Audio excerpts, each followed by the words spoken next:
दोस्तों स्वागत है आपका हमारी YouTube channel Atul government live पर। दोस्तों आप सभी लोगों के बहुत ही कमेंट आए हैं कि आप सर जी बुक बताइए और किस टीचर से पढ़ना है, क्या करना है, ये बताइए। दोस्तों मैं रेलवे के लिए सबसे पहले इस वीडियो में मैं साइंस की बात करूंगा, फिर नेक्स्ट वीडियो में मैथ की बात कर लूँगा, रीजनिंग की कर लूँगा और फिर एक एक वीडियो में कर लूँगा, नहीं तो फिर वीडियो लंबा हो जाएगा। क्योंकि मैं इसमें आपको प्रूफ भी दूंगा और मैं ये भी बताऊँगा कि कहाँ से मैंने पढ़ा हुआ है, किस टीचर से कितना पढ़ा हुआ है मैंने, कब कब पढ़ा हुआ है, अब क्या हो रहा है, कहाँ पे टीचर पढ़ा रहे हैं, फ्री में पढ़ना है कि पेड लेना है। ये सारी चीज़ें हम आपके साथ डिस्कस करने वाले हैं। दोस्तों बने रहिए हमारे यूट्यूब चैनल पर, हम आपको बताएंगे कि किस पे पढ़ना है और हम आपको बताएंगे और अपने नोट्स भी दिखाएंगे दोस्तों। इसीलिए दोस्तों आपको मैं सारा प्रूफ दिखाऊंगा, तो इसीलिए एक वीडियो साइंस में ही, इस वीडियो की सिर्फ मैं साइंस की ही बात करूंगा।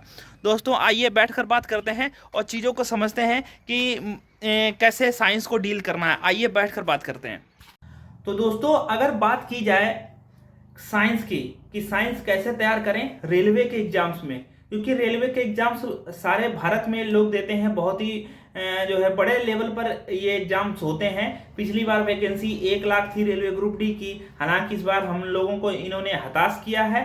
साथ साथ में एनटीपीसी में भी वैकेंसी बहुत ही अच्छी मात्रा में थी, 63,000 समथिंग में 60 हज़ार वैकेंसी निकाली थी, जहां पर दोस्तों इन्होंने 10, 11, 12 हज़ार में निपटा दिया। तो ये बहुत ही गलत बात है, क्योंकि लोग इतने सालों से, आपने 2019 में वैकेंसी दी थी और फिर लोग इतनी देर 19 से अब 25 आ गया है, 6 साल से लोग इंतजार कर रहे हैं और आपने इतनी कम वैकेंसी दी है। तो ये तो एक नागुजार है जो किसी को भी पसंद नहीं आई है, लेकिन अब कर भी क्या सकते हैं। तो इसीलिए अब हमको जो भी वैकेंसी निकली है उनमें हमें अपनी सीट बनानी होगी, और सीट बनाने के लिए दोस्तों आपको अच्छा खासा मेहनत करना पड़ेगा, आपको हल्के में नहीं जाएगा। क्योंकि देखो चीज़ें लिमिटेड हैं और चाहने वाले ज़्यादा हैं। ठीक है, आपने एक कहावत सुनी होगी, एक अनार 100 बीमार। तो ये वाली कहानी यहाँ पर फिट हो रही है, क्योंकि सीट तो कम है, चाहिए सबको जो है सरकारी जॉब। तो अब देखिए, खासकर आप रेलवे ग्रुप डी या रेलवे के एग्जाम्स की बात कर लें, उसमें आप लोगों को साइंस कैसे मजबूत करनी है। रेलवे ग्रुप डी में साइंस जिसकी अच्छी होगी जॉब उसी की होगी, ये समझ लीजिए। क्योंकि देखो मैथ रीजनिंग तो सब लोग तैयार कर रहे हैं और करते भी रहते हैं, लेकिन साइंस का क्या मामला है, क्योंकि साइंस स्पेशल 25 नंबर की आ रही है और जीएस में 20 ही नंबर की है, वो भी करंट अफेयर के 7-8 क्वेश्चन आ जाते हैं। फिर इसमें आपको पॉलिटी, इकोनॉमिक्स, हिस्ट्री, ज्योग्राफी, इतना सब पढ़ना पड़ता है, स्टैटिक जीके, ये सब पढ़ना पड़ता है। तो इसमें हम लोगों को सबसे पहले आपको हम गाइड करते हैं कि साइंस के लिए क्या करें। ठीक है, पूरी बात बताते हैं, पहले पूरा विधिवत सुन लेना है, ये वीडियो सुन लोगे उसके बाद में फिर आपकी चिंता हो जाएगी भयमुक्त। तो देखिए ध्यान दीजिए, सबसे पहले तो देखिए जिनका साइंस बैकग्राउंड है, जिन्होंने हाई स्कूल इंटर में पढ़ी हुई है साइंस, उनके लिए साइंस समझना इजी हो जाता है। और उन लोगों को क्या होता है कि वो 1-2 बार पढ़ते हैं तो उनके दिमाग में चीजें फिट रहती हैं। लेकिन जिन्होंने साइंस नहीं ली है, बैकग्राउंड आर्ट है, उन लोगों के लिए बड़ी समस्या है दोस्तों। उन लोगों को लिए दोस्तों ये चीज आप समझिए कि उन्होंने कोई भी टीचर मैं बता दूं, कोई भी दुनिया का टीचर बता दूं, या स्वयं भगवान आ जाएं और वो बताएं कि ये चीज देखो ऐसे होती है, ये चीज ऐसे होती है, तो दोस्तों एक बार में इस दिमाग में जाएगा नहीं। ये चीज समझ लीजिए, एक बार में इस दिमाग में नहीं जाएगा। क्यों नहीं जाएगा? क्योंकि मैं अपने आप में चीजें समझ चुका हूं, क्योंकि मेरे बैकग्राउंड में साइंस थी। मैं एक मीडियम स्टूडेंट रहा हूं, ना ही टॉपर रहा हूं ना ही लोअर रहा हूं, मीडियम रहा हूं, यानी कि 80% के लगभग में मेरे नंबर हर चीज में रहे। तो मैं 80% वाले में हूं, मतलब 100 में से जो 80 लाते हैं, मैं उस कैटेगरी में रहा हूं। तो दोस्तों 90% के ऊपर वाला मैं नहीं हूं, मैं 80 के मीडियम का स्टूडेंट हूं। मीडियम मतलब मेरा जो भी रहता है मार्क्स मीडियम रहा है, जो भी है आज तक। तो उसीलिए मैंने जो साइंस पढ़ी, हाई स्कूल इंटर पढ़ाया जाता है, तो गांव में या दूर दराज इलाकों में तो ऐसे ही हो पाता है। जो शहर के आसपास रहते हैं, अगर वो उन्होंने मन से पढ़ाई नहीं करी है तो उनका भी करियर ऐसे ही रहता है। तो दोस्तों क्या होता है कि जब मैंने चीजें जो तैयार करी साइंस जो है, तो उसमें मैंने एक टीचर से नहीं पढ़ा, ईमानदारी से बताऊं तो मुझे फिजिक्स किसी की पसंद आई, केमिस्ट्री किसी की पसंद आई, बायोलॉजी किसी की पसंद आई, तो मैंने ऐसा किया। 2019 से पहले मैं साइंस 18 से पढ़ रहा हूँ और फिर इधर पढ़ता रहा, तो ये चीजें करता रहा दोस्तों। तो फिर पहले एक टीचर थे अड्डा 247 पर, एक टीचर थे, उनकी मैंने फिजिक्स भी पढ़ी है, केमिस्ट्री भी पढ़ी, बायोलॉजी उनसे मैंने पढ़ी है, उनके नोट्स भी बनाए। तो एक टीचर वो चले गए, ठीक है, मैं अभी बताऊंगा, उनको दिखाऊंगा भी, उनका वीडियो भी लगा दूंगा सभी टीचर्स का।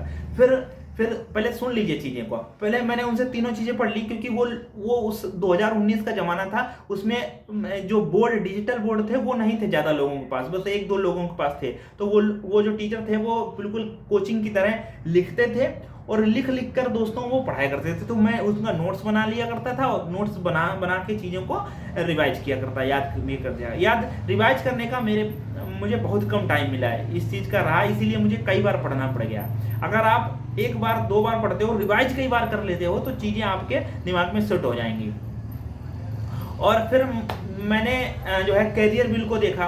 कैरियर बिल फिर आया जो है अपने इसमें कंपटीशन में एक ऑनलाइन प्लेटफॉर्म के रूप में। तो भैया करियर बिल में मैंने फिजिक्स जो पढ़ी वो अंकुर सर से पढ़ी, आप सभी लोग जानते होंगे। उनकी फिजिक्स मुझे काफ़ी पसंद आई, क्योंकि वो पढ़ाते इस अंदाज में थे, क्योंकि वो चीज़ें समझाते ज़्यादा थे, बड़े लिखाए कम, लेकिन जो चीज़ें थी वो पूरी दिमाग में सेट हो रही थी, लिखा बहुत सुंदर सा रहे थे, मतलब समझा बहुत सुंदर सा रहे थे।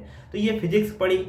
अब फिर तब तक इधर मैंने एसके झा का नाम सुना, तो फिर भैया हमने इनसे पेड कोर्स तो नहीं ले पाया, तो चीज़ें नहीं हो पाई, क्योंकि इनका भी रहा।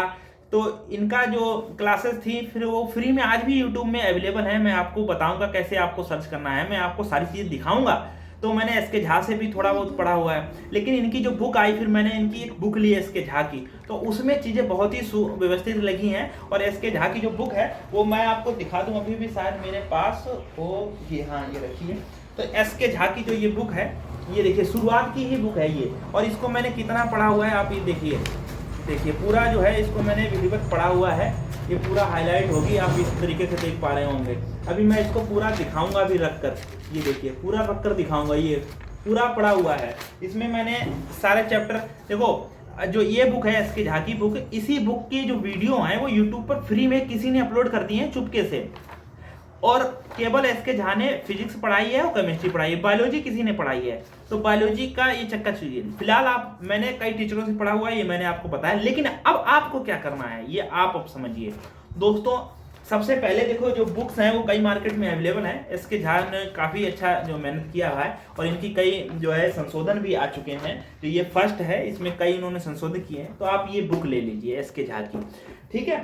एसके झा की जब बुक ले लेंगे तो अब आपको पढ़ना कैसे है, तो अगर आप शुरुआती स्टूडेंट है या नहीं पढ़ा है, तो एसके झा की जो बुक है ये इसी के जो फिजिक्स हैं और जो केमिस्ट्री है, इसके फ्री वीडियो यूट्यूब पर अवेलेबल है। तो वो जो पढ़ाएं, और आपको नोट्स बनाने की जरूरत नहीं, क्योंकि इतना टाइम है नहीं।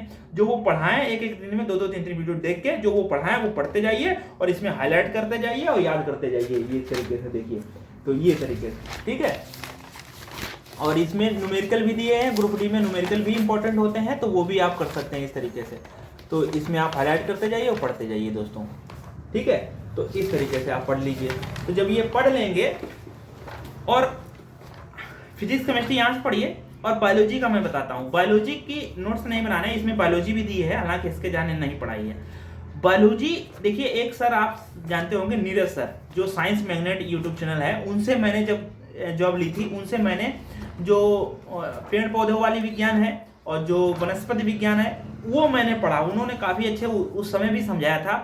तो वो शुरुआती दौर था उनका, जब वाईफाई स्टडी में पढ़ाते थे दोस्तों, 2017 से लगभग वो पढ़ा रहे हैं। तो उसके बाद मैंने 2019 में उनके वीडियो देखे, लेकिन आज उनको पढ़ाते पढ़ाते कई साल हो गए, 6-7 साल हो चुके हैं उस बंदे को।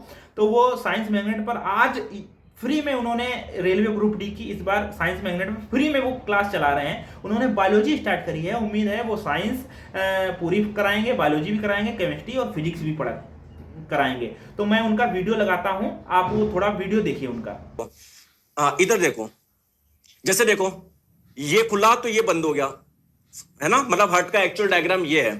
तो दोस्तों जब भी आप लोगों का मतलब ये देखो, ये वॉल्व दिख रहा है, एक वॉल्व ये रहा, एक वॉल्व ये रहा, अगर आपको दिख रहा है तो एक वॉल्व ये रहा है ना। तो होगा क्या, जब ये आप लोगों का जैसे मान लो जब नीचे के दो पार्ट में जब कॉन्ट्रैक्शन होगा, तो जो ये वाला गेट है, इस वाले वॉल्व का नाम क्या था, इसको बंद करना पड़ेगा ना, क्योंकि अगर लेफ्ट वेंट्रिकल जब ये कॉन्ट्रैक्ट करेगा, संकुचित करेगा, यहां पर जो ब्लड होगा उसका प्रेशर बढ़ जाएगा, ब्लड बाहर जाने की कोशिश करेगा, तो ब्लड वापस ऊपर नहीं चल जाए। हमको एक्चुअल में ब्लड को कहां पर भेजना है, इस वाली नली में भेजना है। तो क्या ये वाला वॉल्व बंद होना चाहिए क्या, और जब ब्लड यहां से बाय आलिंद से बाय नीले में आए तो इस दौरान क्या ये वॉल्व खुला रहना चाहिए क्या? तो दोस्तों क्या वॉल्व खुलते हैं बंद होते हैं क्या? देखो खुल रहा है बंद हो रहा है, खुल रहा है बंद हो रहा है। तो जब भी वॉल्व खुलते हैं बंद होते हैं तो दोस्तों एक आवाज आती है, और ये कैसी आवाज आती है? लब डब, लब डब। जैसे हम लोग बोलते हैं ना यार मेरा दिल धक धक कर रहा है, धक धक। तो वो बेसिकली जो धक धक होती है वो आवाज काहे की आती है आपके हार्ट में? आप लोगों के हार्ट में ये वॉल्व खुल रहे हैं बंद हो रहे हैं, खुल रहे हैं बंद हो रहे हैं। तो ये जो खुलते हैं बंद होते हैं जो आवाज आती है उसको बोलते हैं लब डब। तो दोस्तों आपने वीडियो देखा होगा, ये जो है काफी अच्छे से दोस्तों, इसमें एक खूबसूरत बात ये है कि आज इतना टाइम नहीं रहा कि लिखूं और फिर नोट करूं और फिर याद करूं, नहीं दोस्तों, वो डायग्राम से काफी अच्छे से समझा रहे हैं और चित्र से काफी अच्छे से समझा रहे हैं, चीजें एक एक बिल्कुल पॉइंट क्लियर कर रहे हैं, एक एक पॉइंट जो भी परीक्षा में आ रहा है एक एक पॉइंट क्लियर हो रहा है। तो आपको डरने की जरूरत नहीं है। तो आप फ्री में साइंस जो है नीरज सर से पढ़िए, साइंस मैग्नेट यूट्यूब चैनल पर। तो अच्छे से पढ़िए दोस्तों, कोई दिक्कत नहीं है, आप तैयारी करिए। और ये करा रहे हैं तो आप ये साइंस की आप ये अपने पास एक बुक होना चाहिए, नोट्स बनाने की जरूरत नहीं होनी चाहिए, और साथ साथ में इनकी क्लास करिए और एक एक चीज़ समझिए। उम्मीद है कि अभी इन्होंने बायोलॉजी खत्म करी है, केमिस्ट्री और ये फिजिक्स भी करा लेंगे, तो आप इनसे ही पढ़ लीजिए पूरा। जब तक आप बायोलॉजी खत्म करेंगे तब तक ये केमिस्ट्री फिजिक्स भी करा लेंगे, पूरा पढ़ लीजिए एक तरीके से। और ध्यान ये रखिए, जो लोग साइंस के उनको तो समझ में आएगा एक बार में, और जो लोग साइंस के नहीं बैकग्राउंड के उनको दोस्तों कई बार रिविजन करना पड़ेगा, कई बार पढ़ना पड़ेगा, चीज़ें एक बार में नहीं आएंगी। ठीक है, तो दोस्तों ये आपको जो है साइंस के बारे में हमें सूचना देनी थी। तो इस तरीके से आप साइंस के लिए करिए। और पूरा जो है पूरा ओपन मार्क है। एक गन्ने का खेत होता है, आपने सोचा होगा कि जब आप एक गन्ने के खेत में जाते हैं फिर आप देखते हैं कि इस गन्ने के पास जाते हैं तो ये भी गन्ना अच्छा लगता है, फिर देखते हैं अरे यार इससे तो मोटा और शुद्ध गन्ना ये है तो ये तोड़ते हैं, तो फिर आप कन्फ्यूजन हो जाते हैं। इसी तरीके यूट्यूब आज जो है कंपटीशन के जो इतनी सारी कोचिंगें हैं, इतने सारे टीचर हैं, कन्फ्यूजन हो जाता है। तो आप कन्फ्यूजन मत करिए, मैं आपको सटीक रणनीति से आपको बता रहा हूँ कि आप जो है साइंस के लिए आप नीरज सर को फॉलो करिए, मैं उनको पूरा सपोर्ट कर रहा हूँ। और ये उनकी तरफ से मुझे कोई पेड रुपए नहीं मिले हुए हैं, ये मैंने अपने दिल से बोल रहा हूँ। और उनकी किताब ये ले लीजिए, उनकी किताब अभी मार्केट में आई नहीं, हिंदी मीडियम की शायद है, तो आप आ जाए तो उनकी प्रेफर कर लेना। जब तक ये किताब लीजिए और फ्री में उनसे पढ़िए। आगे आने वाले वीडियो में मैं आपको मैथ के लिए फ्री में कहाँ से पढ़ें और रीजनिंग के लिए फ्री में क्या करें और आपकी जीएस में फ्री के लिए क्या करें, इस पर हम आपकी चर्चा करेंगे। धन्यवाद दोस्तों, फिर मिलते हैं अन्य वीडियो में।